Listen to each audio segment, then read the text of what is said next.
The Story of Gallano, Episode 4.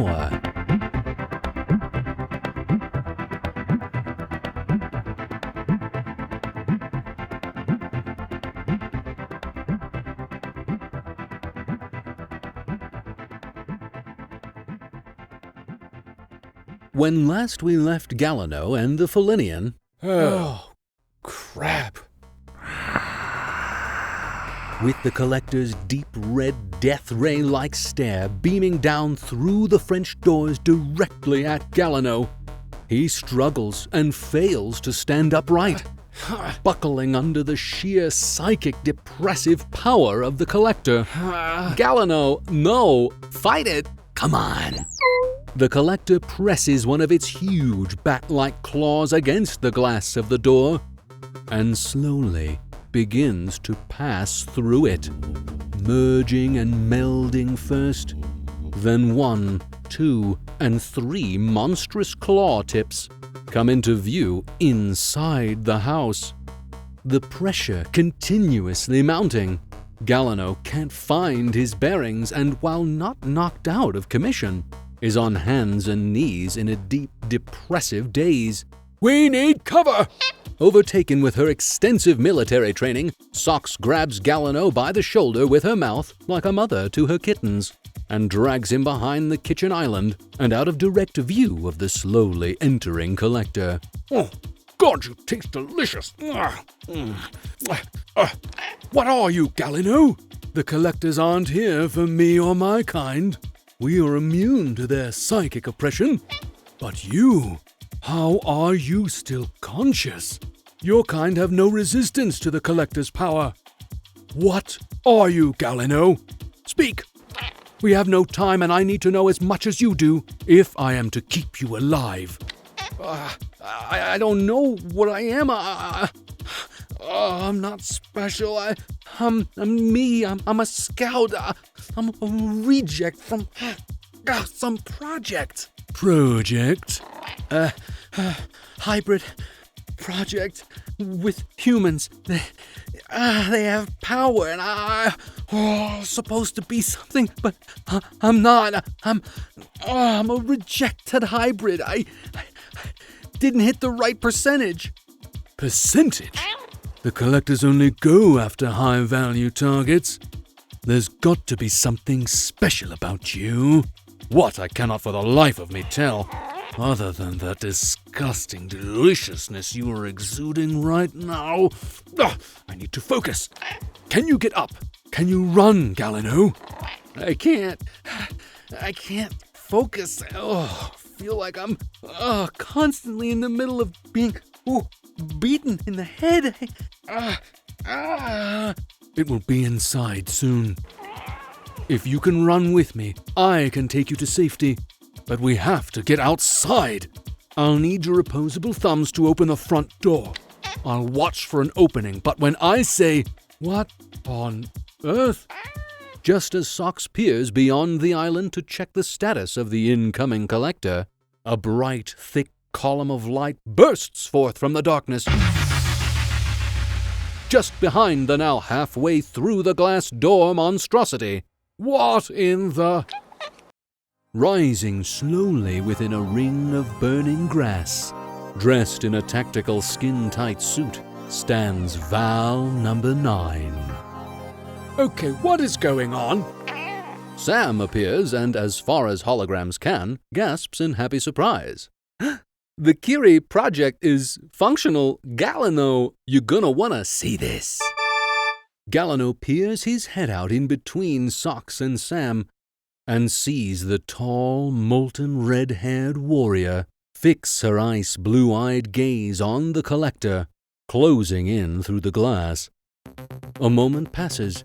The half-in, half-out Collector turns its dangerous eyes on Val, awaiting her physical and emotional implosion. But nothing happens. In a flash, Val reaches out with her right hand toward the Collector, palm open. She then snaps her hand shut into a fist. The collector, presently half merged in the glass door, winces in pain. With a slight tugging motion toward her, the glass and wood of the door splinters and shatters, forming blades and spikes. The collector, free of the door, screams in Val's direction. But with another swift pull of her fist across her body, the former French doors now turned into weapons of laceration, slice and dice through, cutting into chunks and spurting green blood everywhere. A few specks sprinkle Val's cheek. She smiles. Shards of wood, glass, and body parts fumble to the ground. Just as the first collector fell, a second drops from the roof, howls its blood-curdling howl at Val, before she catches it with her mind mid-air, squeezes, pinches, and crushes the weapon's windpipe, before doing the same to its entire body. She makes a tossing motion, and the mass that once was alive joins the pile of bloody body parts, her hair dancing and shimmering in many red hues. Val, in the newfound safety of silence, turns her gaze on Gallano through the doorway and raises an outstretched hand, her hair no longer frantically flowing and fiery, but sea-green blue, lilting and floating on her shoulders, her eyes soft and kind. Suddenly, behind her, rising from the darkness, angry red blots that belong to a third collector stare down in violent anticipation of a sneak attack. "Behind you!" But it's too late. Val's hair leaps up as if electrified by lightning, and the collector's claw stabs through her shoulder blade, protruding out the front of her body and lifting her off her feet. Shocks of red and yellow pulse through her hair, her legs kicking frantically to find support. The collector lifts her higher and screams. Val goes still. Then her arm, shoulder, the claw, and the collector all begin to fire and flare, turning red, then hot violet and stark white, flashing sparks and flames. With screams of pain, the collector releases Val, who falls to the ground. The collector spreads both its wings, its whole right half aflame as it takes troubled flight and disappears into the blackness, screaming.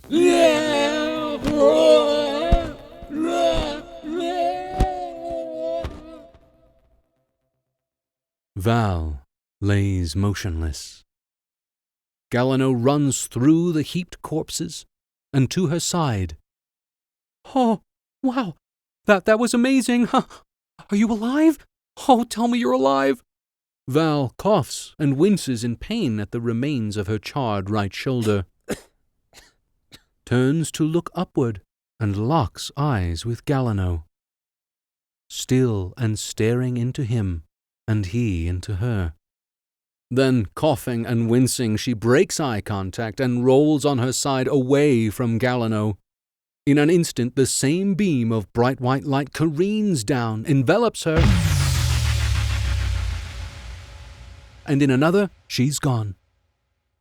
All that is left is a charred ring of grass that Gallano sits just outside of. Wow!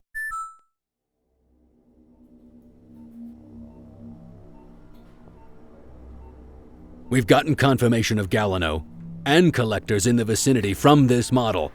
You've done more than enough, Doctor, but it's a waste of resources to try and save it. She survived. This is unprecedented. The Curie project is a resounding success. I won't lose her. Clone it and be done with it. We have to move soon or else we'll lose the advantage we have. The Arimans know where he is and they know we know they want him.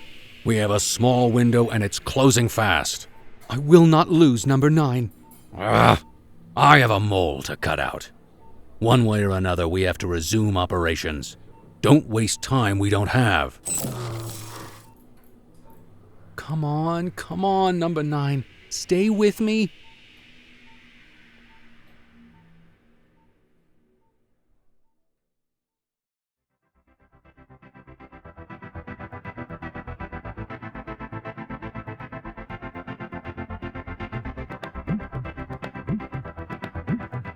Be sure to come back next time to find out what happens in the story of Gallano.